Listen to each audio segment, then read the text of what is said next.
नमस्कार, मैं रत्ना वोरा अहमदाबाद गुजरात से बहुजन संवाद के शाम 6 बजे के कार्यक्रम में मेरे सभी पैनलिस्ट साथियों का बहुत बहुत स्वागत है। और साथ ही जो भी हमारा इस कार्यक्रम को लाइव देख रहे हैं या फिर बाद में देखने वाले हैं, उन सबको भी मेरी तरफ से बहुत बहुत स्वागत है। अब आज का हम जो ये कार्यक्रम शुरू करने जा रहे हैं, इस कार्यक्रम में आज सबसे पहले मैं अपने पैनलिस्टों का आपको परिचय करा दूं। हमारे साथ डॉक्टर आनंद प्रकाश तिवारी जी हैं, एडिटर हैं और साथ ही वे सामाजिक कार्यकर्ता भी हैं। फिर हमारे साथ जगमती सांगवान जी हैं, डॉक्टर जगमती सांगवान राष्ट्रीय उपाध्यक्ष है हरियाणा से, हेटवा की जी। अब साथ में हमारे कहकशा परवीन जी भी जुड़ी हुई है, सामाजिक कार्यकर्ता है, वे जेंडर एक्सपर्ट है। जागृति राही जी हैं, वो भारत जोड़ो अभियान से जुड़ी हुई है और सामाजिक कार्यकर्ता भी है। और डॉक्टर रवि यादव का तो परिचय देने की बहुत ज्यादा जरूरत ही नहीं है, क्योंकि कई सारे चैनल्स पे हम उन्हें देखते रहते हैं, वो विश्लेषक के तौर पर आते हैं। आज भी हमारे इसमें चैनल में पॉलिटिकल एनालिसिस की तरफ से आए हैं। कहकशा परवीन जी का मैंने दे दिया आपको। अब यहाँ पर हम अपनी बात की शुरुआत करें तो मैं ये बताना चाहूंगी कि आज का जो हमारा विषय है बहुत ही रोचक विषय है और पूरा का पूरा लाइव कहते हैं, हॉट विषय कह सकते हैं। आज की तारीख में सोशल मीडिया में कल से इसी विषय के ऊपर धूम मची हुई है। विषय का पहले मैं चर्चा कर दूं तो भाजपा ने रेखा में क्या देखा जी। साथ ही हमारे एडवोकेट आराधना भार्गव जी भी जुड़ गई हैं, मैं उनका भी स्वागत करती हूँ। तो विषय के साथ ही मैं अब जैसे कि आगे कहना चाहूंगी कि दिल्ली की शालीमार बाग सीट से ये पहली बार विधायक चुन के आई हैं और इनका अपना एक पूरा का पूरा एक ऐतिहासिक मतलब राजनीतिक इतिहास रहा है। ऐसा नहीं है कि एकदम से नया चेहरा है, वो खुद भी राजनीतिक तौर पे बहुत परिपक्व है। छात्र की राजनीति जीवन से इन्होंने अपना सफर शुरू किया था। ये एबीवीपी की कार्यकर्ता रही हैं। आप जानते हैं एबीवीपी मतलब कि भारतीय जनता पार्टी का जो स्टूडेंट विंग है।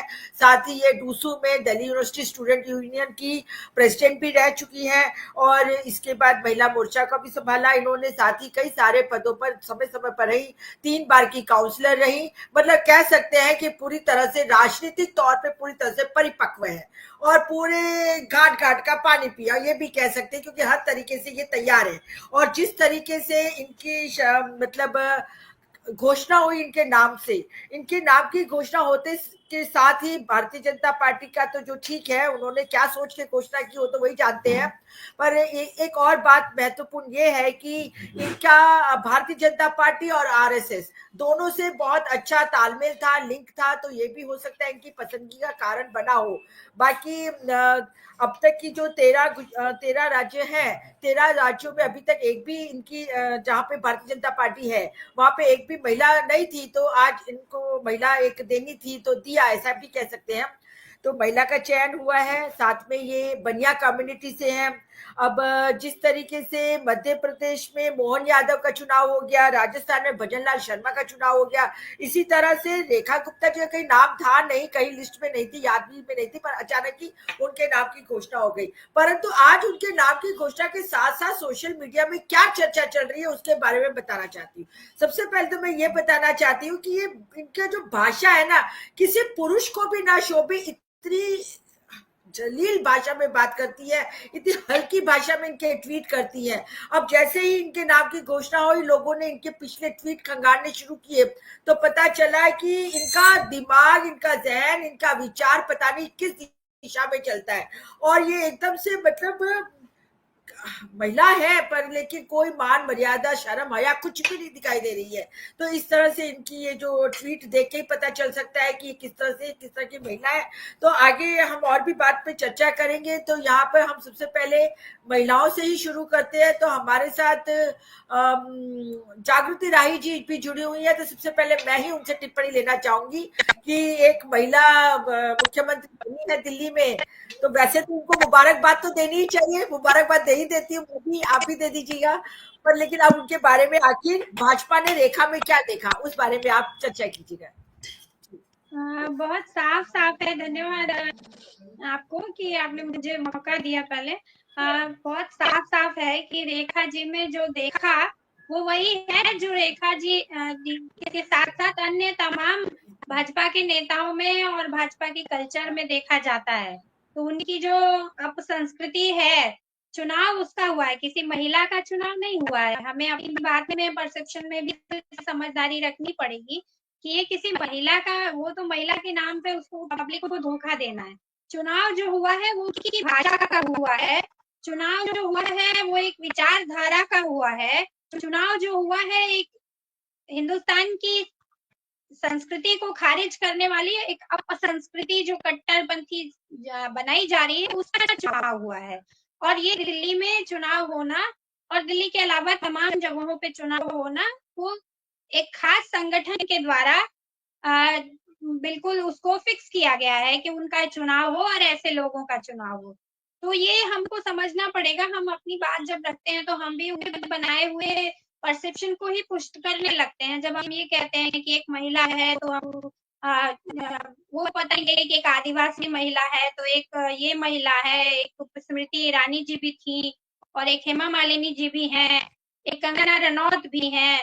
तो इनको ये जो खास कल्चर है जिसको वो रिप्रेजेंट करती हैं, हमको उसको अंडरलाइन करने की जरूरत है। और रेखा शर्मा भी आज की उनकी नई नई उत्पाद नहीं है। रेखा शर्मा जी जो है वहां दिल्ली यूनिवर्सिटी की पॉलिटिक्स से आई हैं, निकली हैं। तो उनका जो शिक्षण हुआ है वो आरएसएस में हुआ है। तो वो जो भाषा बोल रही है उसके लिए उनको कितना जिम्मेदार बनाया जा सकता है। वो भाषा उनको बताई गई है, यही भाषा आपको बोलनी है, वही उनको सिखाई गई है, तो वो उसी को रिप्रेजेंट करेंगी ना। तो हम लोग, मैं ये मानती हूँ कि रेखा शर्मा जी में ये देखा जो भाजपा अपना तमाम महिलाओं में देखना चाहती है। उनके हिसाब से हिंदुस्तान की महिलाओं को उतना ही असंवेदनशील और उतना ही आ, आ, जिसको कह सकती हूँ, मैं वो शब्द भी नहीं बोलना चाह रही हूँ कि वो बिना तमीज के होना चाहिए, बिना मर्यादा के होना चाहिए, जितना ये महिलाओं का जिनका नाम मैंने लिया वो जिस तरह से बिहेव करती हैं और उनकी जो सोच है, जिस तरह का उनका जो पूरा का पूरा आडंबर है, वो उसी को रिप्रेजेंट करना चाहिए हर महिला को भी। तो क्योंकि उनकी कल्चर ही वही है। तो मैं बिल्कुल ये साफ मानती हूँ कि दिल्ली के लोगों का दुर्भाग्य है कि और अजीब बात है कि वहां एक साहिब सिंह वर्मा के बेटे जी जिनको रिप्रेजेंट कर रहे थे, जो कि दिल्ली की गद्दी को, सीएम की गद्दी को लग रहा था उनकी तरफ से फेस वही है, और उनका नाम खूब आया कि उन्होंने दिल्ली के चुनावों को किस तरह से प्रभावित किया। तो वो सारी चीजों को दरकिनार करते हुए प्रवेश वर्मा जी का टिकट कट गया और इनको मेन कहीं से कहते ना गुल्लक में से निकाल लिया गया।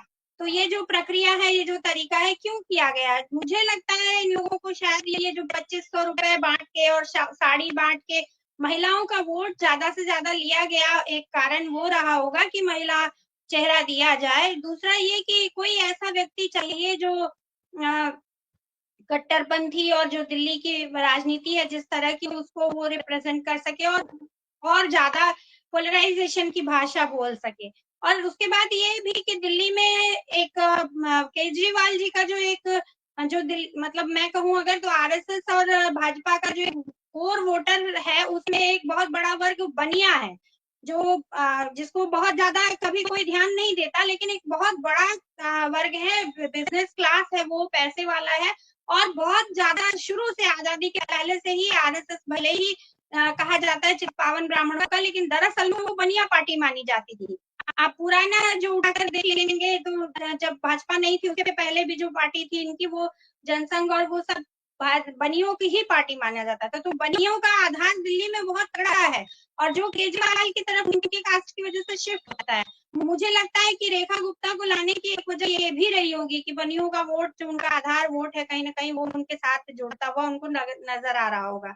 और दूसरा, स्मृति ईरानी को काटना रहा होगा, क्योंकि हम तो सुन रहे थे, ऐसा हमें मालूम चल रहा था कि स्मृति ईरानी जी एकदम मन बनाए बैठी हैं कि उनके साथ जो हुआ है उसके बाद उनको हील करने के लिए उनको दिल्ली की गद्दी चाहिए। और वो अपना जो लंबा लंबा 1.5 घंटे का इंटरव्यू दे रही थी उसमें बाकायदे दावा ठोक रही थी कि वो उनसे ज्यादा अनुभवी, कैपेबल कोई महिला नहीं है, और पार्टी के अध्यक्ष पद से लेकर के और सीएम के चेहरे तक के लिए उनका नाम आगे आ रहा था।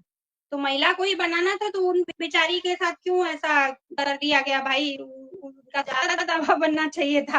तो मुझे तो पूरी सहानुभूति हो रही है उनके साथ कि भाई ये तो लड़ाई ठीक नहीं है, भाजपा आपस में ही लड़वा दे रही है इन लोगों की, आपस की ही लड़ाई शुरू हो जाएगी।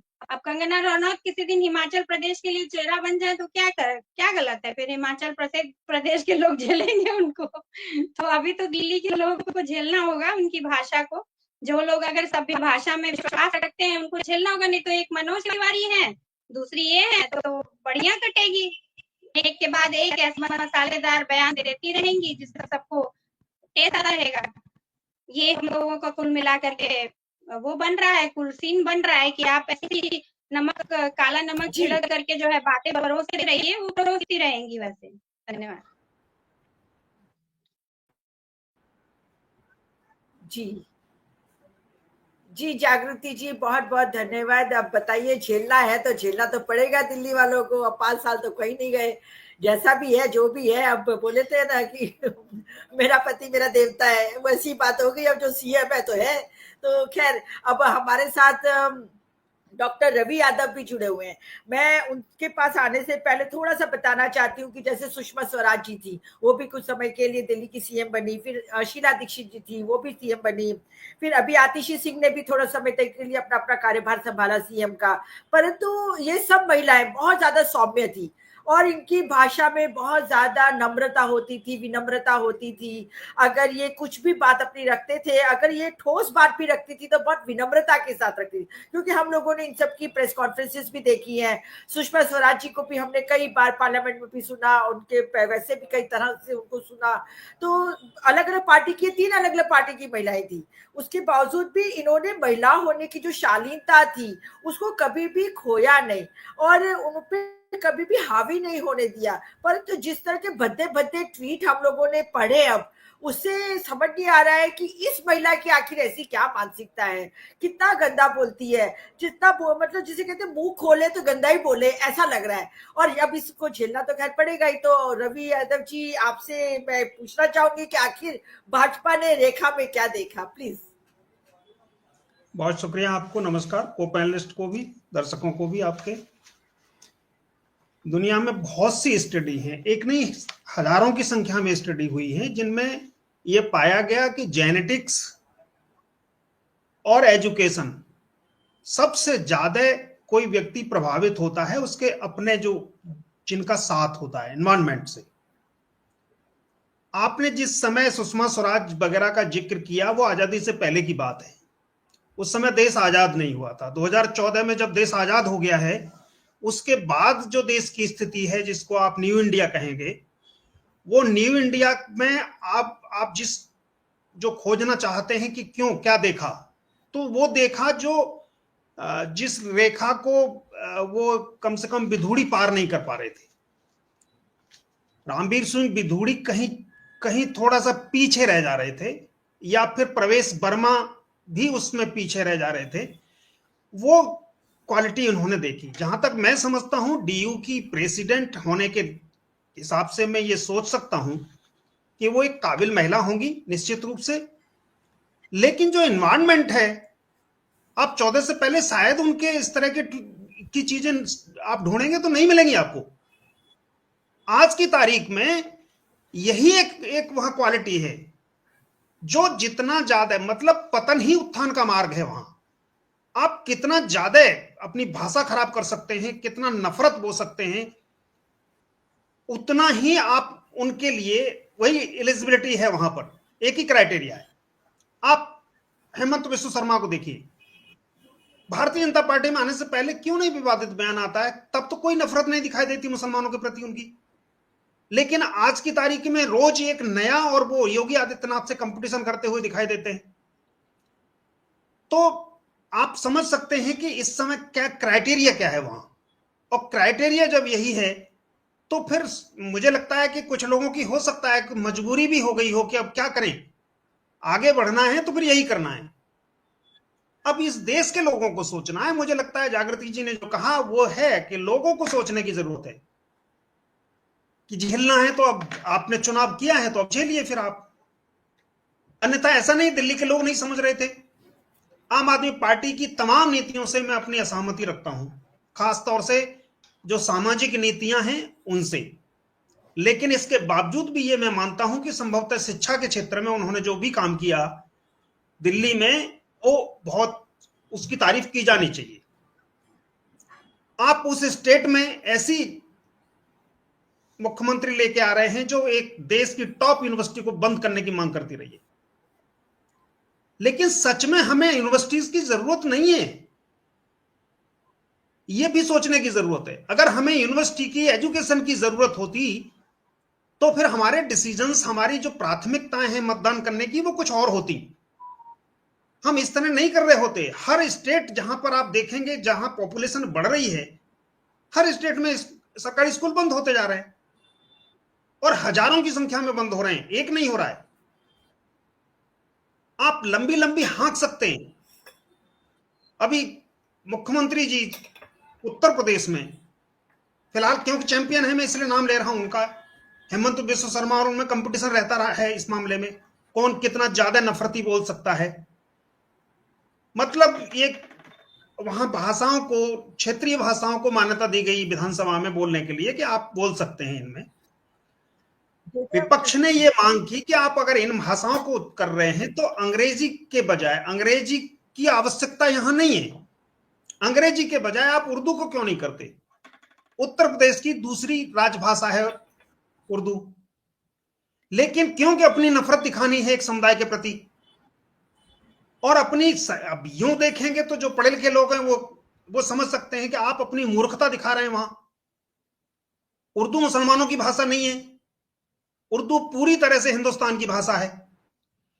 तो आप उर्दू का नाम आते ही आप देखें मुख्यमंत्री का जो चेहरा है और जो ये तमाम नसें आप देखेंगे कि ये फूलती हुई, ऐसा लग रहा है जैसे कहीं कहीं बॉक्सिंग करने उतर जाए अभी। और साथ में जो कह रहे हैं कि आप मुल्ला कठमुल्ला बनाएंगे, इससे मौलाना बनाएंगे, कठमुल्ला बनाएंगे इससे उर्दू पढ़ा के, तो आप समझ सकते हैं कि वहां क्या स्थिति है। सुप्रीम कोर्ट क्या कर रहा है मैं समझ नहीं पा रहा हूं। विधानसभा अध्यक्ष हंस रहा है वहां पर बैठ के। तो पूरा आवा खराब है, एक का मामला नहीं है, सब वही एक जैसे हैं सब। आपने बिधुड़ी के समय देखा होगा, पीछे मुस्कुराते हुए लोगों को, तमाम जो सीनियर पार्लियामेंटेरियन थे जिनको आप अब तक अच्छा समझते रहे हों, जिस समय बिधुड़ी सदन में गाली गलौज कर रहे हैं उस समय आपने देखा होगा भाजपा के कई लोगों को हंसते हुए। तो वहां एक कल्चर है यही, और वो उसी की वजह से जीत रहे हैं। सच ये है कि वो जीत भी इसी वजह से रहे हैं। उन्होंने एक वर्ग जो तैयार किया है उसके लिए परफॉर्मेंस की चिंता नहीं है, डिलीवरी क्या है नहीं चिंता, स्कूलों का क्या होगा, महिलाओं के लिए जो आपने 2100-2500 जो भी देने का वादा किया है, कोई जरूरत नहीं है, जरूरत भी नहीं है, दिया नहीं है। उत्तर प्रदेश में कहा है अभी कि गैस देंगे होली और दिवाली पे, आज तक तो नहीं दिया है। राजस्थान में कहा 450 का सिलेंडर देंगे, नहीं दिया जा रहा है। लेकिन एक तो पूरा मीडिया उनके पास में है, और उसकी वजह से, और एक जो वर्ग उन्होंने ऐसा तैयार किया है जिसको डिलीवरी से, परफॉर्मेंस से कोई लेना देना नहीं। उसको लगता है कि जो सवामन जनेऊ कटवाता था औरंगजेब, कम से कम उतना वो तो नहीं हो रहा है ना अब, तो हिंदुओं का कत्लेआम नहीं हो रहा है, यानी ये हटे तो कत्लेआम हो जाएगा। और ऐसी ऐसी मूर्खतापूर्ण चीजें, यानी सवामन जनेऊ औरंगजेब कटवाता था और 49 साल औरंगजेब ने शासन किया है। एक जनेऊ का वजन हो गया 5 ग्राम के करीब, मतलब 10,000 लोगों को रोज कटवाता था।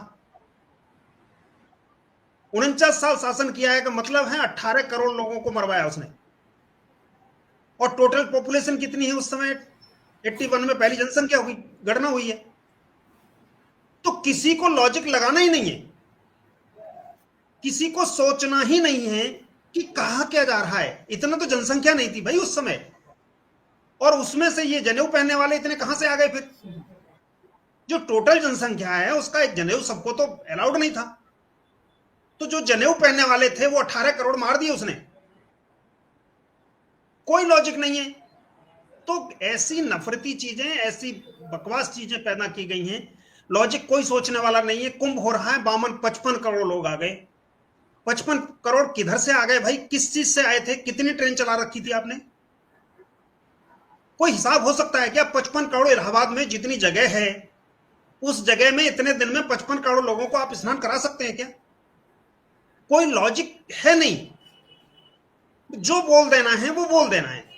और वो एक वर्ग पैदा किया है जिसको डिलीवरी से कोई लेना देना नहीं है। वो ऐसा भी नहीं है कि वो जानते नहीं कि ये झूठ बोल रहे हैं। फिर चाहे वो तपस्वी ही क्यों न हो, उनको पता है कि तपस्वी झूठा है, पक्का पता है उनको। लेकिन उनको ये है कि जो दूसरा है उसके प्रति नफरत इस तरह की भर दी गई है कि ये नहीं तो फिर जो आएगा वो ठीक नहीं है, ये झूठ बोलना अच्छा है। तो झूठ बोलना क्वालिटी है। ये हिंदुस्तान में ही हो सकता है कि आदमी दावा करे कि मैं 45 साल तक मैंने भीख मांगी है। हिकारत की नजर से देखा जाएगा दुनिया के हर हिस्से में, और यहां पर वो एक क्वालिटी बन जाती है। अब वो उसने भीख मांगी 45 साल तक, तो अब इस देश का क्या कह सकते हैं आप? हो सकता है लोगों को आपत्ति हो जाएगी कि मैं देश की बुराई कर रहा हूं। एक बहुत बड़ा वर्ग है यहां जिसको पूरी तरह से मूर्ख बनाया गया है, और खास तौर से जो अपने आप को मेरिट क्लास कहता था वो सबसे ज्यादा मूर्ख दिख रहा है इस समय। कोई मतलब नहीं है उसको कि हो क्या रहा है इस देश में। इकोनॉमिकली हम जिस तरह से डूबते चले जा रहे हैं, 50 साल की सबसे कम सेविंग है इस समय। 25% लोग इस समय जो मिडिल क्लास में आ गए थे वो मिडिल क्लास से नीचे चले गए, लोअर मिडिल में आ चुके। आप इस पिछले वित्तीय वर्ष की भी बात करेंगे, जो वर्ल्ड बैंक है उसका आंकड़ा कहता है कि जो तमाम पैरामीटर्स हैं उसमें इकोनॉमिकली हम पीछे चले जा रहे हैं। जो वाहनों की बिक्री है 4% कम हो गई है, स्मार्टफोन की कम हो गई है, टीवी की कम हो गई है। जो बड़ी बड़ी कंपनियां हैं इस तरह के आईटीसी वगैरह जो जिनके कई एक काम हैं, एक के बजाय कई काम करते हैं, उनका मुनाफा कम हुआ है। हाउस होल्ड सेविंग 50 साल के करीब मतलब कि सबसे कम है। बेरोजगारी हमको मालूम है क्या स्थिति हो रही है। तो हमें किसी से मतलब नहीं है आज की तारीख में। हमने जो नफरत पैदा की है लोगों में, और ये दिखता है कि कोई लॉजिकल नहीं है मामला जी। जब मुख्यमंत्री ये कहता है कि क्या कठोले पैदा करोगे, तो उस व्यक्ति को मालूम होना चाहिए कि उससे कई गुना पढ़ा लिखा आदमी, जिस आदमी से हिंदी बोलना नहीं आती, जिस आदमी से भोजपुरी बोलना नहीं जाती, मैंने कभी गढ़वाली बोलते देखा नहीं है, वो गढ़वाल के रहने वाले हैं, वो आदमी दावा करता है कि उर्दू बोलने वाले कठोले हो जाएंगे। तब उसको अपने ही शहर का, मुझे लगता है कि फिराक साहब के बारे में नहीं पता था कि उसी शहर में फिराक गोरखपुरी पैदा हुए थे। तो कोई लॉजिक नहीं है, कुछ मतलब नहीं है, एक खांचा बना दिया गया है। और एक चीज हमेशा कही जाती है, लोग कहते हैं कि मोहब्बत में आदमी कुछ भी कर सकता है। उतना ही सही ये है कि नफरत में उससे भी ज्यादा कुछ कर सकता है जी। जितना आदमी मोहब्बत में कुछ कर सकता है, उसकी तुलना में नफरत में आदमी उससे भी ज्यादा कुछ कर सकता है। तो नफरत के लिए थोड़ा और आसान है, वो मोहब्बत करना बहुत आसान नहीं है, नफरत करना बहुत आसान है। आप सुनी सुनाई जो चीजें हैं, उस तरह की चीजों को पैदा करके जो पैदा किया गया है, ये देश बहुत गंभीर खतरे में है इस समय। और मैं समझता हूं जल्दी अगर नहीं समझा गया, एक बड़े मूवमेंट की जरूरत है, तमाम विपक्षी दलों को इकट्ठा होने की जरूरत है। मैं रेखा गुप्ता जी को पूरी अपनी शुभकामनाएं देना चाहता हूं, और मेरा व्यक्तिगत मानना है कि वो एक कहीं काबिल महिला हैं। डीयू की प्रेसिडेंट रहना कोई ऐसी बात नहीं है, लेकिन क्योंकि जिस एनवायरनमेंट में है और वहां प्रमोशन के सिर्फ यही एक पैरामीटर है, तो मुझे लगता है कि क्योंकि जहां हैं फिर उस तरह रहना पड़ेगा, जिस तरह की डिमांड है उनके संगठन में, उसके हिसाब से वो चल रही है। जी जी, बहुत बहुत धन्यवाद रवि यादव जी, आपने बहुत ही सही तरीके से इस पूरे सिनेरियो का विश्लेषण किया। और आपने एक बात जो बोली कि पतन ही उत्थान का मार्ग है, लगता है यही बात है, यही उनका क्राइटेरिया है और यही उनकी क्वालिटी है। जो जितना मतलब घटिया बोलेगा, जोर से बोलेगा, गंदा बोलेगा, उसी को आगे प्रमोट करेंगे। खैर, आपकी ही इस बात को आगे बढ़ाते हुए कई जगह हमने ये भी देखा कि रेखा गुप्ता ने ये भी कहा है कि जेएनयू जो है देशद्रोहियों का अड्डा है और ऐसी संस्था को बंद कर देना चाहिए, और इस तरीके से कई सारी बातें कही है। उनकी इन्हीं बातों को आगे बढ़ाते हुए मेरे साथ कहकशा परवीन जी भी जुड़ी हुई है। तो मैं अब कहकशा परवीन जी से चाहूंगी कि वे आए और अपनी टिप्पणी दे इस विषय के ऊपर कि भाजपा ने जी रेखा को ही क्या देखा। जी जी रत्ना जी, बहुत बहुत शुक्रिया। सभी को मेरा आदाब, सलाम, नमस्ते। रेखा में क्या देखा वाली बात, जो ये बड़ा अच्छा तुक्का भी बना है, लेकिन देखना क्या है इसमें, बाकी जो पॉलिटिकल एनालिसिस है और क्यों, ये तो एजेंडा उनका साफ, और मेरे पूर्व वक्ता ने भी बहुत अच्छे से इसको सभी ने एनालिसिस किया कि उनको एक राजनीति जिस तरह की हो रही है वैसी राजनीति में उनको क्या चाहिए था वो मिल गया। लेकिन जो मैं इसको एक पूरी तरह एनालिसिस कर रही हूँ और बहुत 10 साल पीछे से पूरी चीजों को मैं देख रही हूँ, तो जो अभी हमारे पूर्व वक्ता ने भी कहा कि आजादी तो 2014 के बाद आई है, मतलब जो स्मृति ईरानी का ही ये स्टेटमेंट था कि 2014 के बाद असली आजादी आई है। कंगना रनौत, तो जे क्या, सॉरी कंगना रनौत का ये स्टेटमेंट था। अच्छा, कंगना रनौत, हाँ हाँ। तो ये जो था, और जहां तक जितनी भी, एक तो सबसे बड़ी बात है कि अगर इस तरह से देखा जाए कि इतनी 12 साल की हुकूमत में बीजेपी में पहली बार कोई महिला मुख्यमंत्री बनी, ठीक है, इसको हम वेलकम करते हैं कि महिला मुख्यमंत्री बनी, लेकिन सिर्फ खाना पूर्ति करने से कि महिला प्रधानमंत्री, सॉरी, मुख्यमंत्री बन गई, ये सिर्फ जश्न की बात नहीं है।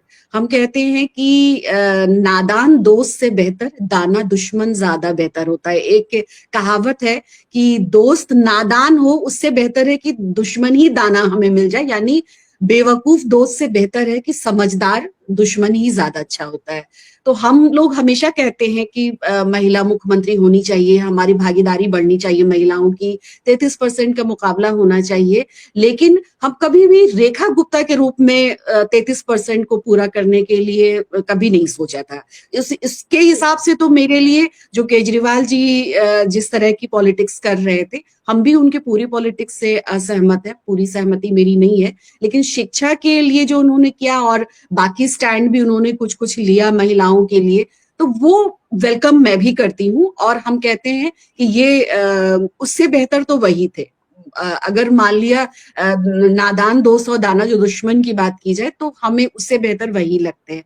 जहां तक रेखा गुप्ता की बात है, ठीक है, वो स्टूडेंट्स इसकी लीडर रही होंगी, लेकिन कोई भी जो प्रवक्ता हमारे अंदर जो एक मैच्योरिटी आती है, वो मैच्योरिटी आप अगर पूरी रेखा गुप्ता की पूरी हिस्ट्री देखिए, तो भाई मेयर का जो पहले चुना, एक मेयर मात्र का उन्होंने चुनाव लड़ा और उसमें भी वो जीत नहीं पाई, और उसमें जिस तरह की लड़ाई उन्होंने लड़ी है और जिस तरह की भाषा का इस्तेमाल किया है, एनआरसी मूवमेंट में जिस तरह से जेएनयू में जो एबीवीपी के स्टूडेंट घुसे थे और जिस तरह का उन्होंने स्टेटमेंट दिया था, केजरीवाल के लिए जिस तरह का स्टेटमेंट दिया था, ठीक है, भाजपा को ऐसे ही, अभी हमारे पूर्व वक्ता सभी ने बताया कि भाजपा को, या जो सो कॉल्ड जो हमारे जो प्रधानमंत्री जी हैं, जो उनको जो स्ट्रैटेजी है वो यही है कि जो जितना बोलेगा वो उस तरह के प्रे बनेगा। कल्चर एक हो गया है कि बदतमीजी करने का कल्चर हो गया है या ये। लेकिन मेरा मानना ये है कि चाहे यहाँ पे पुरुष मुख्यमंत्री आता, चाहे महिला मुख्यमंत्री अभी रेखा गुप्ता आई है, इससे जेंडर का कोई रिलेशन नहीं है। वो कहीं पर से भी जेंडर एम्पावरमेंट या जेंडर रेशियो बढ़ाने का काम वो कतई नहीं कर रहे हैं, क्योंकि अगर जेंडर रेशियो की बात होती और सीनियरिटी की बात होती, गाली गलौज की बात होती, तो अगर हम बीजेपी ही प्रोटोकॉल में अगर हम देखें तो हमारे पास स्मृति ईरानी क्या कम थी, जिस तरह की वो एक एक्ट्रेस के रूप में जो उनकी छवि बढ़ी थी तुलसी के नाम से, और जो घर घर में जिस तरह की बहू होनी चाहिए, जो एक सोशल मीडिया, उस वक्त भी इन्होंने एक अच्छी छवि बना करके भी जेंडर रूप से सोशल मीडिया को पॉल्यूटेड ही किया था अपने कैरेक्टर से। उसमें कितनी महिलाओं को प्रताड़ना थी, लेकिन खैर उन्होंने एक भारतीय नारी का जो उनका एक कैरेक्टर था, तो जिस तरह की खामोश स्मृति थी और जिस तरह से खामोश तुलसी होकर के उन्होंने कितनी जंग लड़ी, विमेन एम्पावरमेंट की बात की, लेकिन जब वो भाजपा में आई तो जाहिर सी बात है कि अपने आका को आका का नब्ज उन्होंने पकड़ा कि आका का नब्ज मेरा कहाँ, और उस नब्ज के आधार पर बढ़ी वो और उन्होंने उसी तरह के कल्चर अपनाए। लेकिन साथ साथ में हमें ये भी समझना पड़ेगा कि चाहे उमा भारती हो, चाहे सुष्मिता स्वराज हो, चाहे हमारी गीता गुप्ता हो, चाहे कंगना रनौत हो, चाहे कोई भी हो, लेकिन 3 महिलाओं का जो हम एग्जाम्पल ले रहे हैं कि चाहे वो स्मृति ईरानी और उमा भारती का अगर हम एग्जाम्पल दे, ये भी महिलाएं वैसे ही अभद्र थी। अच्छा, अभद्रता का रिश्ता हम कभी भी पुरुष और महिला के रूप में नहीं देखना चाहते हैं कि महिला है तो उसको अभद्र नहीं होना चाहिए। अभद्रता एक कैरेक्टर है, वो पुरुष में भी आ सकता है, महिला में भी आ सकता है। और हम ये नहीं कह सकते हैं कि पुरुष तो फिर भी चलता है लेकिन महिलाएं ऐसा करें तो ये नहीं। मैं एक जैसे सिगरेट है, वो चाहे पुरुष पिए चाहे महिला पिए, उससे जिगर ही खराब होगा, हमारा कैरेक्टर नहीं खराब हो सकता है ना, दोनों का जिगर। लेकिन जब औरतें सिगरेट पीती तो इंसान, अच्छे लोग ये बोल जाते हैं कि भाई पुरुष तो पीते ही थे, अब महिला को भी देखिए। तो मेरा कहना है कि सिगरेट सिर्फ जिगर जलाता है, दोनों के लिए खराब है, कैरेक्टर का आनंद नहीं हो सकता। उसी तरह से रेखा गुप्ता एज ए महिला मुख्यमंत्री अगर हमारे पास आई है और जो अभद्रता कर रही है, और जो नरेंद्र मोदी का जो मोटिव लोग कह रहे हैं कि वो एक महिला मुख्यमंत्री उन्होंने दिया, तो वो महिला जेंडर इसका कोई रिश्ता नहीं है। मेन मोटिव जो मैं अभी तक जब से ये खबर सुनी हूं और मेरे दिमाग में लगातार ये बात चल रही थी कि भाई उमा भारती ने तो बहुत अच्छा रोल प्ले किया था जब बाबरी मस्जिद गिराई जा रही थी, सर मुंडवा लिया था, सर मुंडवाया था उन्होंने भी, और जिस तरह का उन्होंने रथ यात्रा में मदद की है, उनको बांदा में कैद कर लिया गया था, लेकिन उसमें भी वो भेष बदल करके वहां तक गई और जो उनको करना था किया उन्होंने। तो जो एक सबसे बड़ी बात है कि उमा भारती में अभद्र महिला वो भी थी, अभद्र पॉलिटिक्स उनकी वो भी थी, लेकिन साथ साथ एक लीडरशिप क्वालिटी भी थी, उनकी अपनी बुद्धि भी थी। अगर वो कोई पद संभालती तो सब कुछ करती, अभद्रता भी करती, अपने कल्चर की भी बात करती, लेकिन साथ साथ वो अपनी बुद्धि भी चलाती। फॉर एग्जाम्पल जो हमारे यहाँ उत्तर प्रदेश में जैसे हो रहा है, इनसे ज्यादा अभद्र और कौन हो सकता है। लेकिन इन्होंने सब कल्चर भी, पूरी बीजेपी कल्चर है यहाँ पर, लेकिन साथ में इनकी बुद्धि एज ए सीएम ये क्या डिसीजन लेंगे, इनके इसमें हस्तक्षेप कोई नहीं कर सकता, और ये अपना राजपाट चला रहे हैं। यही उमा भारती भी कर सकती थी, तो उमा भारती को देखिए उन्होंने किनारे किया। दूसरी स्मृति ईरानी उभर के हीरोइन के रूप में आई, पहले मीडिया कल्चर की हीरोइन थी, उसके बाद वो पॉलिटिकल हीरोइन बनी तो उन्होंने भी जब राजनीति समझ नहीं थी, अनशन बंड उन्होंने बका और जो मन में आया बोला आका को खुश करने के लिए। लेकिन जिस दिन उसने ये जागरूकता हुई कि हम अगर कोई पद संभालेंगे तो किस तरह से मेरा भी एक नाम होना चाहिए, मेरी भी कोई डिसीजन मेकिंग होनी चाहिए, भाजपा ने उनको किनारे कर दिया है ना। तो इससे साफ होता है भाजपा अभद्रता तो चाहती है लेकिन इंडिपेंडेंसी नहीं चाहती है, वो एक स्मार्टनेस नहीं चाहती है, एक थिंकिंग नहीं चाहती है। तो भाई स्मृति ईरानी को भी उन्होंने साइड किया, भाई कंगना रनौत ने भी बहुत उछला फाना, लेकिन बीच में हम लोगों ने बहुत कंट्रोवर्सी सुना कि वो मीटिंग करने के लिए बहुत बहुत दिन तक अपील करती है लेकिन उनसे प्राइम मिनिस्टर मिलते नहीं है। कंगना रनौत ने भी जो उनको जिस रोल के लिए लाया था, ये सब एक्ट्रेस हैं और एक्ट्रेस का काम होता है कि जैसा उनको फीड किया गया, उनको स्क्रिप्ट से मतलब नहीं होता है। मतलब कुछ एक्ट्रेस को स्क्रिप्ट से भी मतलब होता है, लेकिन उनका कुछ लोगों का होता है कि हमें बस पैसा कमाना है, स्क्रिप्ट चाहे जो है मुझे रोल प्ले कर देना है। तो एक जमाने में कंगना रनौत जिस तरह की फिल्म कर रही थी कि वो हमारे दिल में भी बहुत प्रिय थी, और जिस तरह का वो मैसेज अपने फिल्म से समाज में दे रही थी, और जिस तरह से उन्होंने फाइट करके वो अपना जगह बना पाई थी, तो उनके लिए मेरे भी दिल में जगह था एज ए एक्ट्रेस। लेकिन एज ए पॉलिटिकल ये हमने उनको बिल्कुल नकार दिया, मेरे लिस्ट में वो नहीं आ सकती। Same is with Rekha Gupta also, same thing कि ये जो अब एक मेयर का केस लड़ने के लिए जो एक हमारे मुख्यमंत्री की गरिमा होती है कि हमारे प्रोटोकॉल्स क्या होंगे, हम समाज के लिए कैसा सोचते हैं, समाज में किसकी क्या जगह है, और कैसे हम सबको अपने संविधान की बातों को लेकर के चलना है, बिल्कुल उनके उलट है। मतलब यहाँ पर भी स्क्रिप्ट वाली बात है कि जैसी स्क्रिप्ट इनको लिख के दी जाएगी ये वैसा ही एक्ट करेंगी। तो इनको कुल मिलाकर के भाजपा को एक पपेट चाहिए कि वो अभद्रता भी करे, अब बुद्धिलेस हो, जिसको अपनी फ्यूचर इमेज या एक एज ए ह्यूमन बीइंग, मान लिया अगर मैं अपना एग्जांपल दूं तो ठीक है, मुझे भी कहीं नौकरी अगर मैं करती हूँ तो उनके प्रोटोकॉल्स होते हैं कि आपको ये नहीं करना, सोशल मीडिया में ऐसे नहीं यूज करना, लेकिन जो मेरी पर्सनल लाइफ है वो मेरी पर्सनल लाइफ है। हम 8 घंटा उनका प्रोटोकॉल करते हैं, अब उनके से पैसा लिया और मैं घर आ गई, लेकिन मेरी बाकी जिंदगी मेरी अपनी है, मैं अपने लिए क्या स्टैंड लूंगी ये मेरा अपना बुद्धि होगा, या मेरी जिंदगी की दिशा कहाँ जाएगी ये मैं स्टैंड करूंगी। और मैं कब तक बर्दाश्त कर सकूंगी नौकरी में रह करके, अपने आइडियोलॉजी से कब तक मैं कॉम्प्रोमाइज कर सकती हूँ, ये भी नीति मेरी तय है। तो ये जो कुल मिला के जितने पपेट अभी, जितने इलेक्शंस में जितने लोग, चाहे मेल के रूप में मुख्यमंत्री मिले चाहे फीमेल के रूप में हमें मुख्यमंत्री मिले, ये बस एक पपेट है, जो चाहे वो आरएसएस का एजेंडा हो चाहे वो बीजेपी का एजेंडा हो, वो करेंगे भाई। मतलब उनको सिर्फ जिस तरह से हमारी प्रेसिडेंट हमारे बीच में आई थी और बहुत उनका था कि एक दलित महिला है और एक महिला प्रेसिडेंट हमको मिल गई, लेकिन क्या हुआ जब हमारे ऐसे वहां का इनॉग्रेशन होता है नए असेंबली हाउस का, तो वहां उनको बुलाया तक नहीं जाता, वहां पे सिंबल भी एक स्थापित कर लिया जाता है, जबकि हमारे संविधान के अनुसार प्रेसिडेंट ही उसका जो भी ये करता है, उसका इनॉग्रेशन वो प्रेसिडेंट करता है, लेकिन उसकी कोई आवाज नहीं उठी। मीडिया ने चिल्लाया, लेकिन वो as a president, as a महिला, एज ए ह्यूमन बीइंग उन्होंने अपने लिए कोई आवाज नहीं उठाया। तो कहीं ना कहीं मतलब राजनीति में अब कोई प्रोटोकॉल नहीं रह गया, कोई कैटेगरी नहीं रही कि कितने एजुकेशन रहेंगे मेरे पास, कितनी आइडियोलॉजी मेरी रहेगी, हमारा सेल्फ रेस्पेक्ट कितना है कि कोई अगर हमें सोने का पिंजरा दे दे और कहे कि बस आपको मुस्कुराना है, तो मैं तो शायद ऐसा सोने का पिंजरा ना लूं कि मैं मुस्कुराने के लिए थोड़ी ना पैदा हुई हूं, मैं एज ए ह्यूमन बीइंग पैदा हुई, मेरे कुछ राइट्स है।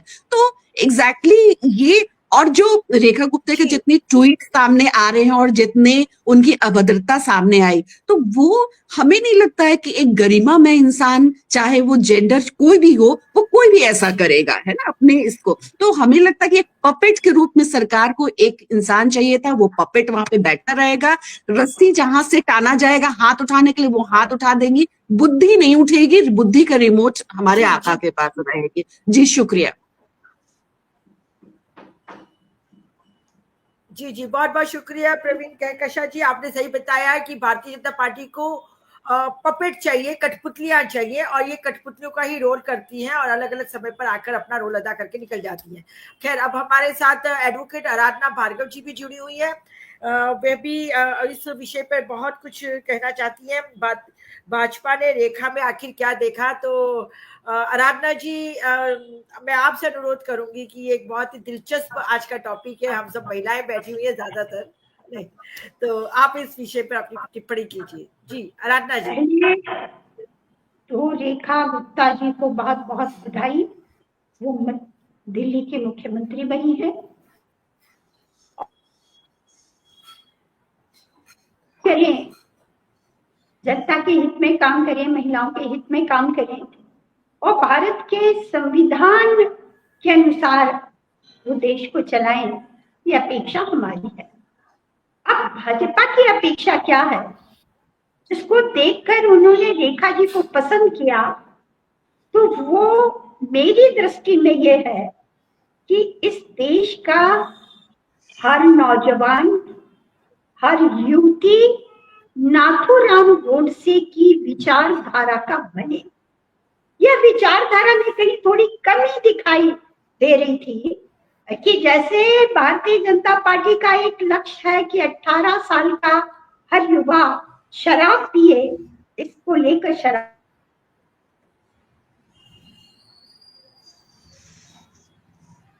गोडसे का विचार बने, ये गुण उन्होंने उनके अंदर देखा। ये यूनिवर्सिटी से उन्होंने देखा कि कैसे लोगों को ये बरगला सकती है कि युवा कहीं शिक्षा की बात ना कर ले, कहीं रोजगार की बात ना कर ले, कहीं देश में वैज्ञानिक सोच डेवलप ना हो जाए, तो ये वैज्ञानिक सोच को खत्म करने में कौन सहायक हो सकता है, ये गुण उन्होंने रेखा गुप्ता जी के अंदर देखा और उस गुण को बढ़ाने के कारण उन्होंने रेखा गुप्ता जी को करने का काम किया, जबकि जो उन्होंने वादे किए हैं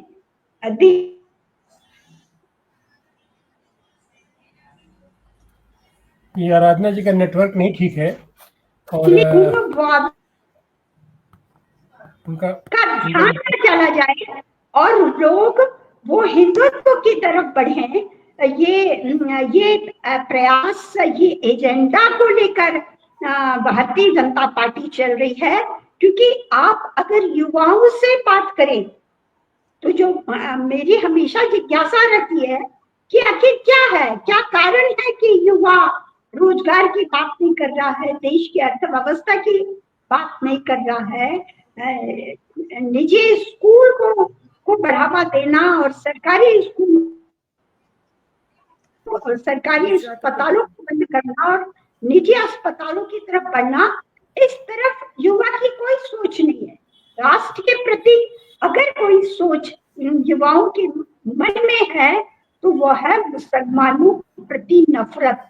इस कदर नफरत पैदा हुई है कि रास्ता चलते अगर आप यूथ के साथ चले और एक आध आपको कोई मुस्लिम आपको सड़क पर चलता हुआ दिख जाए तो बोलेंगे कि देखो कितने कठपुतले मुल्ले बढ़ते जा रहे हैं, उनकी संख्या तो देखिए कितनी बढ़ते जा रही है। तो जो दिमाग के अंदर धरा है वो कितनी नफरत को ज्यादा से ज्यादा युवाओं के बीच में भर सके, ये गुण उन्होंने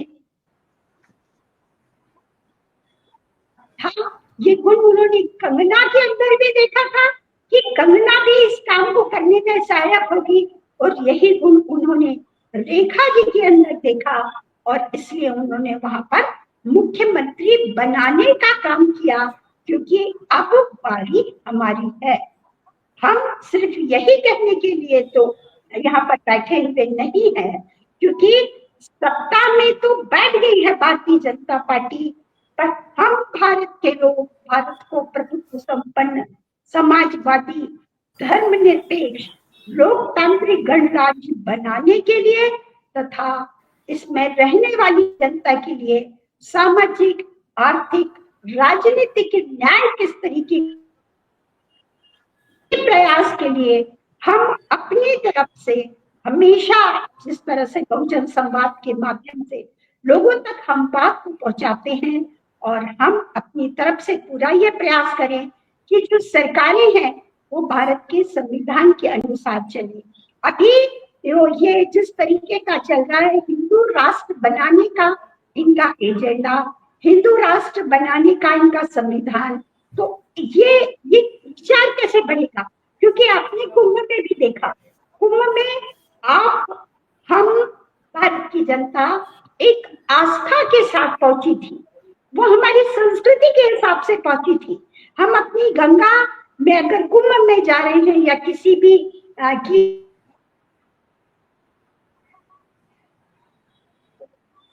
हमारी नदियां कितनी सुरक्षित है, हमारी जो पेड़ पौधे हैं, जड़ी बूटियां हैं, ये कितनी सुरक्षित है। परिक्रमा का मतलब तो यही होता था, पर हम ये देख रहे हैं कि रेत का खनन बहुत तेजी के साथ है, नदियों की हत्याएं इतनी ज्यादा हो रही हैं, पोल्यूशन इतना ज्यादा हो रहा है, लोगों का ध्यान इस तरफ पर बिल्कुल नहीं है और अंधविश्वास की तरफ जो देश को ले जाए, इसी लक्ष्य को रखकर उन्होंने रेखा जी को चुना है। जी जी जी, बहुत बहुत धन्यवाद आराधना जी। अब हमारे साथ जगमती संगवार जी जुड़ चुकी हैं। मैं उनसे अनुरोध करती हूँ कि आज के इस विषय पर, अब देखिए वो यहाँ पर मुख्यमंत्री के तौर पर उन्हें कई सारी समस्याओं से जूझना पड़ेगा, जैसे पेयजल की समस्या है, बिजली की समस्या है, यमुना की सफाई की समस्या, बेरोजगारी की समस्या। अब इन सब समस्याओं को चुनौती देनी है और इन समस्याओं को दूर करना है। तो जगमती जी आप बताइए क्या वह इसमें खड़ी उतरे एज ए सीएम? देखिए रत्ना जी, ये जो अभी मुख्यमंत्री जो बनी है रेखा गुप्ता जी, ये हमारे हरियाणा से बिलोंग करती हैं और हमारे हरियाणा में एक कहावत है कि अगर बंडे का नाम मारू है तो आ लिया ओढ़ बरात का। अगर महिला के नाम पे रेखा गुप्ता बीजेपी के पास मुख्यमंत्री है तो देख लीजिए कि दिल्ली की जनता का मतलब हम उनको शुभकामनाएं और हम हमदर्दी दे सकते हैं। रेखा गुप्ता जो है वो छात्र आंदोलन से उभर के आई, बताया जा रहा है ऐसा, लेकिन उनका योगदान क्या है? महिला जो लड़कियां, जो छात्राएं हैं, जो महिलाएं हैं उस समय पे दिल्ली यूनिवर्सिटी में पढ़ती थी, तो उनके लिए उन्होंने खास तौर पे क्या किया था?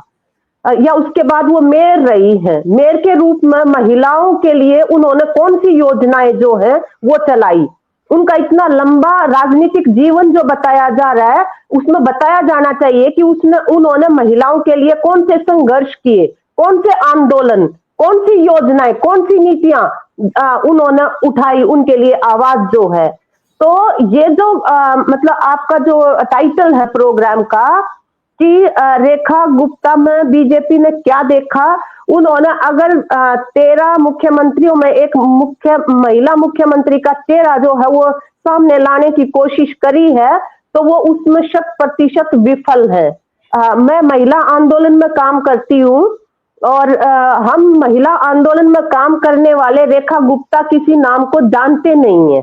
ऐसा कोई नाम नहीं है वहां पे कि जिसका कोई किसी तरह का भी योगदान रहा हो या कोई किसी तरह की अपनी कोई पहचान या आवाज रही हो। तो उस रूप से बीजेपी जो है वो बिल्कुल फ्लैट रूप से विफल है कि वो महिलाओं के नाम पे अगर उनको लाया जा रहा है तो केवल जेंडर से नहीं, आपकी ओरिएंटेशन क्या है, वुमेन इश्यूज को लेके आपका योगदान क्या है, आपके आंदोलन कौन से रहे हैं, कौन से संघर्ष रहे हैं जिनके आधार पे आपकी महिला राजनेता होने की पहचान बनी है, तो कुछ भी नहीं है कहने के लिए।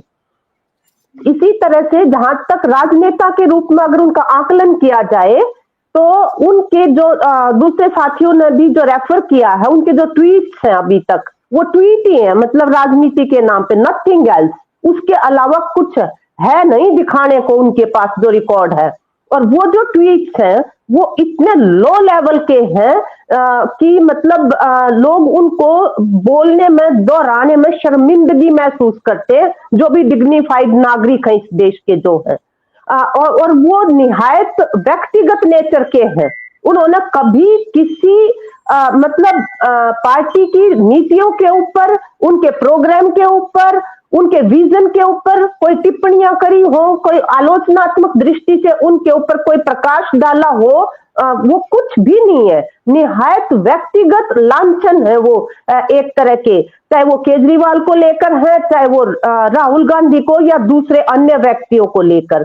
तो राजनेताओं का काम ये नहीं होता। और खास तौर पे हम जो महिला राजनेता हैं, हम हमेशा ये मांग करते आए हैं कि हमारे जेंडर के हिसाब से हमारा आकलन नहीं होना चाहिए। हमारे काम के आधार पर, हमारी नीतियों के आधार पर, हमारे संघर्षों, हमारे आंदोलनों, हमारे योगदान के आधार पर हमारा आकलन होना चाहिए। तो ऐसा उनमें राजनेता के रूप में कोई भी उनका जो ट्वीट और whatever she has been doing, मतलब वो कुछ उसमें है नहीं वो चीज। और हकीकत में जो भाजपा है वो मतलब प्रतीकों की राजनीति करती है, वो सार की राजनीति नहीं करती है। प्रतीकात्मक रूप से चलो महिला चेहरा ला दिया, सार क्या है उसके अंदर, क्या क्या किया है उन्होंने महिलाओं के लिए जो मतलब उनको हमारे नाम पे थोपा जाए यहाँ पे जो है। और जहां तक दिल्ली के जैसे महानगर जो हमारी राजधानी है, उसके विकास के लिए जिस तरह का कोई विजन चाहिए या जिस तरह की कोई कटिबद्धता, प्रतिबद्धता चाहिए, वो बिल्कुल इस व्यक्तित्व के अंदर दूर दूर तक नजर नहीं आता है। जैसे आपने अभी कहा कि यहाँ पीने के पानी, यहाँ की सफाई की व्यवस्था, यहाँ के सड़कों की जो हालत है, उन चीजों को लेकर कभी उन्होंने सड़कों पे उनकी कोई आवाज थी क्या? कभी उन्होंने कोई आंदोलन किया है क्या? और ये जो विजन भी जो है पॉलिटिक्स को लेके, एक महानगर की, दिल्ली जैसा महानगर जो देश की राजधानी हो, उसको लेके उनका पॉलिटिकल विजन बिल्कुल मतलब सामने नहीं है लोगों के। तो ये हर पैमाने के हिसाब से अगर देखा जाए तो जो मतलब अपेक्षाएं की जाती है एक बदलाव के साथ, एक नए मुख्यमंत्री के चेहरे के साथ, वो कुछ भी आश्वस्त करने वाला इस चेहरे के अंदर, इस नाम के अंदर, इस चुनाव के अंदर वो बिल्कुल है नहीं।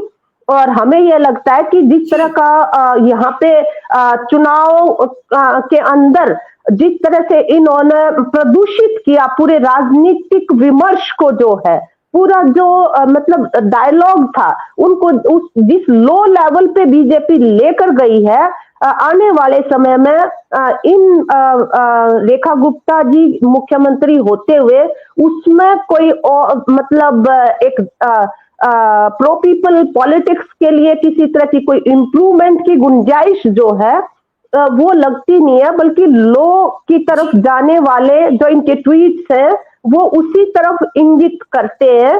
तो इसलिए हम इस मौके के ऊपर जिन लोगों ने इनके लिए वोट किया है, बीजेपी के लिए या रेखा गुप्ता जी के लिए, उनको तो शुभकामनाएं देते हैं।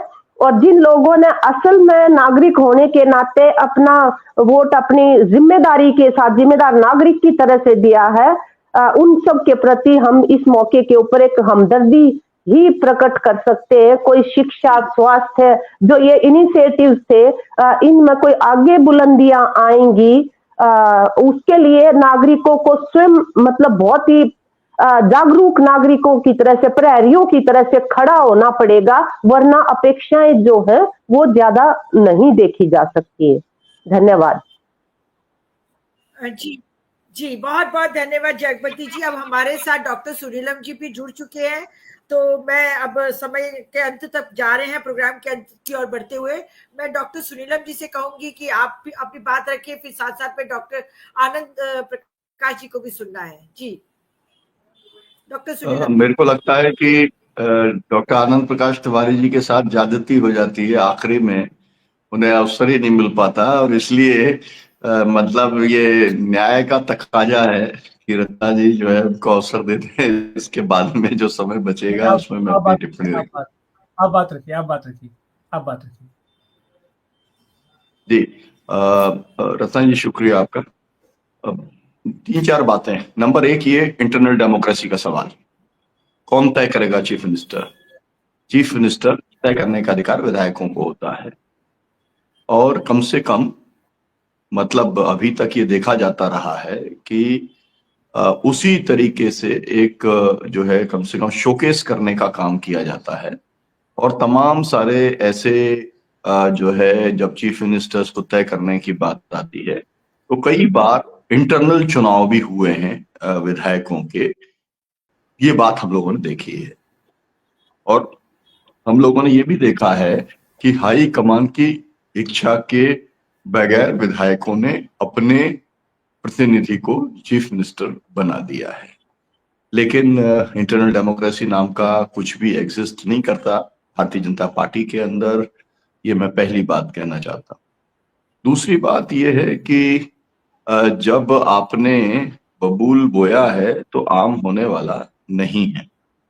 मतलब ये है कि दिल्ली के लोगों ने जिस तरीके का मैंडेट देने का काम किया है, हालांकि मैं ये मानता हूं कि वो मैनिपुलेटेड है, जैसे हरियाणा में मैनिपुलेटेड था, महाराष्ट्र में मैनिपुलेटेड था, उस तरीके से मुझे लगता है कि षड्यंत्र पूर्वक अरविंद केजरीवाल को हराने का काम किया गया है, ये मुझको ऐसा लगता है। तो जब मैंडेट आपने भारतीय जनता पार्टी को अगर दिया लोगों ने, जो लोग कहेंगे कि नहीं नहीं ऐसा कुछ नहीं हुआ, डॉक्टर सुनीलम तो विपक्षी होने के नाते कह रहे हैं, तो फिर आपने नफरत के लिए, घृणा के लिए, हिंसा के लिए ऐसे लोगों को, जिन्होंने उमर खालिद जैसे नौजवान को, यूनिवर्सिटी के छात्र नेता को अभी 3-4 साल से जेल के अंदर बंद रखा है, और जिन लोगों ने प्रोवोक किया था पूरे के पूरे दिल्ली दंगों को,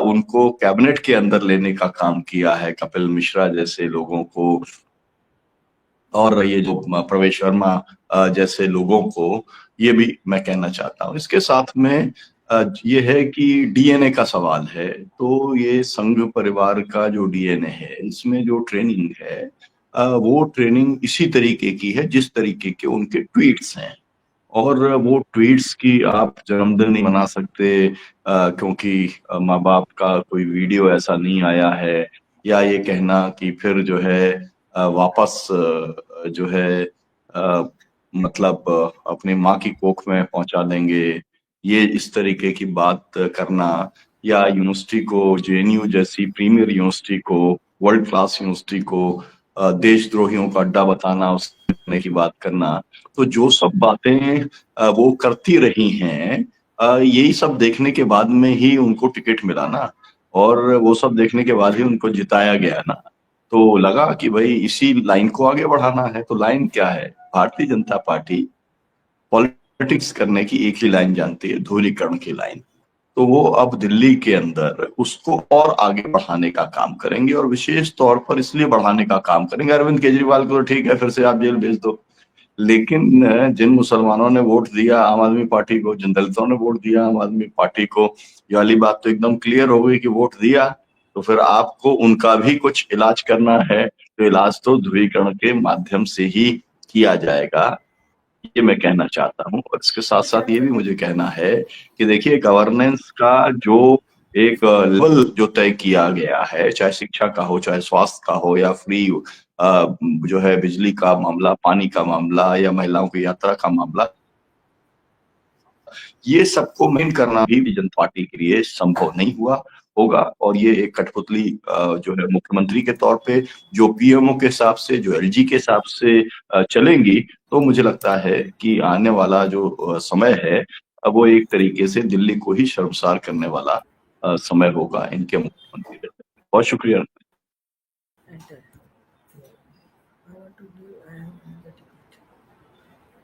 अपने लिए हो ही जाते हैं ना। जी बहुत बहुत धन्यवाद। हमारे यहाँ कहावत है, जस दुल्लह तस बनी बराता, मतलब जैसा दूल्हा होगा उसी के अनुसार तो बारात सजाई जाएगी। तो देश ने जिसको दूल्हा चुना है उसी हिसाब से अपनी बारात सजा रहा है, और उसी बारात सजाने की प्रक्रिया में 13 मुख्यमंत्री निकाले गए, और ये 13वीं मुख्यमंत्री भी बना दी गई। और वहाँ पर तो सब बैलेंस किया जाता है, महिला भी होगी, दलित भी होगा, आदिवासी भी होगा, ठाकुर भी होगा, यादव भी होगा, सब होगा। और जिस तरीके की मुख्यमंत्री उन्होंने चुना है, तो निश्चित रूप से उनकी बेहतरीन चयन, उनकी चयन प्रक्रिया में इससे बेहतर और कोई चयन उनका हो ही नहीं सकता था, क्योंकि उनके साथ बारात भी तो बनानी थी। तो पहले राउंड में उनके साथ मंत्री कौन बने साहब? तो प्रवेश साहब वर्मा बने हैं, आशीष सूद बने हैं, मनजिंदर सिंह बने हैं, रविंदर सिंह बने हैं, कपिल मिश्रा बने हैं, पंकज कुमार सिंह बने हैं। ये लोग कौन हैं? सच तो ये, हम तो ये उम्मीद कर रहे थे कि उनकी सबसे बेहतरीन चॉइस तो कपिल मिश्रा है, उसको होना चाहिए था। जिस कपिल मिश्रा ने सदन के अंदर मुख्यमंत्री, वो जहां रहते हैं उनकी स्वाम भक्ति उस हिसाब से रहती है। यही कपिल मिश्रा हैं कि इसी दिल्ली विधानसभा में उन्होंने क्या क्या नहीं कहा, कैसे नहीं कहा अपने प्रधानमंत्री के लिए, और उसी विधानसभा में उसी प्रधानमंत्री के आदेश निर्देश पर वो वहां मंत्री बन करके जा रहे हैं। तो निश्चित रूप से ये जो कहा गया है कि ये जो रेखा वर्मा है, कितना बढ़िया समीकरण उन्होंने चुना है कि हरियाणा की एक बच्ची को, हरियाणा के बच्चों के साथ, ये लड़कियों के साथ इतना अमानवीय व्यवहार हुआ, तो उसको भी उन्होंने खुश किया कि साहब हरियाणा की ये लड़की है, हरियाणा की लड़की को ला करके उन्होंने यहाँ मुख्यमंत्री बना दिया। तो इस तरीके से ये सारी चीजें जैसे देखा जाए, ये निश्चित रूप से भारतीय जनता पार्टी की राइट चॉइस है। और अब दिल्ली की जनता चाहे उनको जैसे भी चुनी हो, अब चुनवा करके उनके सामने तो रख ही दिया गया है। तो आप उसको दिल्ली की जनता देखे। हाँ, ये है, आपने देखा कि उसके पहले भी एलजी का ही शासन चलता था, मोदी का ही शासन चलता था, और आज की तारीख में तो फर्क क्या पड़ जाएगा? वही दिल्ली था। ये यमुना नदी को साफ करने के लिए उन्होंने जहर का एकदम बना दिया। जैसे चुनाव हुआ दिल्ली की जनता को कि अब तो दिल्ली एकदम स्वर्ग बन जाएगी, तमाम मशीनें उतर गई और उससे जो तो छान छान के मलबा उसका बाहर निकालने लगा। तो यही सब ये लोग करेंगे, इवेंट मैनेजमेंट करेंगे। अब जैसे प्रयागराज में आपने कुंभ में हुआ तो उसी तरीके का एक आधा आयोजन यहाँ पर भी कर दिया करेंगे, अपना दिल्ली में भी करेंगे। और दिल्ली से अब देखिए कि दिल्ली से कौन सा फोकस देते हैं। अब महिलाओं में भी स्मृति ईरानी इनकी नेता हो गई।